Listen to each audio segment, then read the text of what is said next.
પેલી કહેવત છે ને કે સલાહની જરૂર નથી, સહકારની જરૂર છે. પણ ભાઈ પેલા સલાહ નહીં સાંભળો તો કોઈનો સહકાર પણ નહીં મળે. માત્ર શેર બજારના ભરોસે આગળ વધી રહેલા યુવાનો ચેતજો, સાવધાન રહેજો.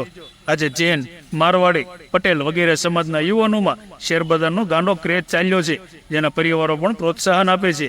ઇઝી મની વાળી શેર બજારમાં રહેલી 20% કંપનીઓ જ ખરેખર સાચો ધંધો કરી અને કમાય છે. બાકીની 80% કંપનીઓ ઇન્ટરનલ ટ્રેડિંગ કરી વેલ્યુએશનની ગેમમાંથી ખોટી વેલ્યુએશન વધારી 100% ખોટું ટ્રેડિંગ જ કરે છે. આ ફુગો બહુ મોટો થઈ ગયો છે અને ભયંકર રીતે ફૂટશે જ તે નક્કી છે. અદાણીના કેસમાં જોઈ લીધું, પણ સત્તાધારી પાર્ટીના 4 હાથ હોય તો બધું સમૂહસૂત્રું પાર ઉતર્યો. પણ હાલ ડેલ્ટા, ઇન્ટ્રાડે વગેરેમાં જે યુવાનો રોજે રોજના સોદા કરે છે તેનું ભવિષ્ય ખરાબ દેખાઈ રહ્યું છે. શેર બજારમાં યુવાનો માત્ર અડધો દિવસ જ કામ કરે છે. વર્ષના 365 દિવસમાંથી 4 મહિના રજાઓ માણે છે. કેલ્ક્યુલેશન વગરની આવકના કારણે ખર્ચાઓ અનાપ-શનાપ થાય છે. વ્યક્તિ હંમેશા મોંઘી લાઈફસ્ટાઈલ અપનાવે છે, જેનાથી પરિવારમાં વ્યક્તિ કરતાં લક્ઝરીનું મહત્વ વધી જાય છે. પછી ઓચિંતી આવકો બંધ થતાં માણસો ગુમરામણ અનુભવે છે.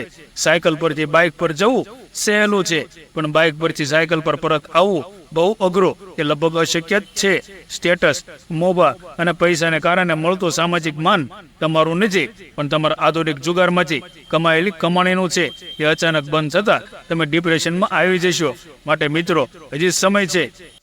ચેતી જાઓ. નાનો મોટો પણ પોતાનો રિયલ બિઝનેસ કરો, મહેનત કરો, હાર્ડવર્ક કરો, તો તમને પોતાના પરિવારને અને આવનારી પેઢીને તમારી કદર થશે.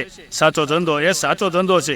ભલે ઓછું કમાશો, પણ એ રોટલો મીઠો હશે તો તેમાંથી બચાવી લાંબા ગાળાના ઇન્વેસ્ટર બનો. પણ શટો ન કરો અને રોજ રોજ ના હેડેક ના લો. સામાજિક પ્રતિષ્ઠાઓ બહુ આભાસી છે, તેની પાછળ ન દોડો. એક મદારી વાંદરાને નચાવે તો 200 લોકોનું ટોળું તેને ઘેરી વળે છે. તો તમે 5-25 વાપરો તો વાહ વાહ કરનાર તો આવશે જ. તમારું દાન વાહ વાહ એનું દાન છે. ટાટા એ વિપ્રોની જેમ સમાજ અને દેશને મજબૂત બનાવનારું નથી. અબજોનું દાન કર્યા પછી પણ ટાટાનો ક્યાંય સન્માન લેતો ફોટો જોવા નહીં મળે. અને આપણે હોસ્પિટલમાં કિલો કેળા આપ્યા હોય તો પણ સોશિયલ મીડિયામાં ભરી મૂકીએ છીએ. આપણા યુવાધન ને શેર બજારના રવાડે ના ચઢાવો. જેમ એસટીડી, પીસીઓ, કેસેટ, સીડી, તાર, ટપાલ વગેરેનો અસ્તિત્વ નથી રહ્યો, તેમ યુવા પેઢીનું અસ્તિત્વ પણ નહીં રહે. કમેન્ટ કરીને જણાવજો. ભૂલચૂક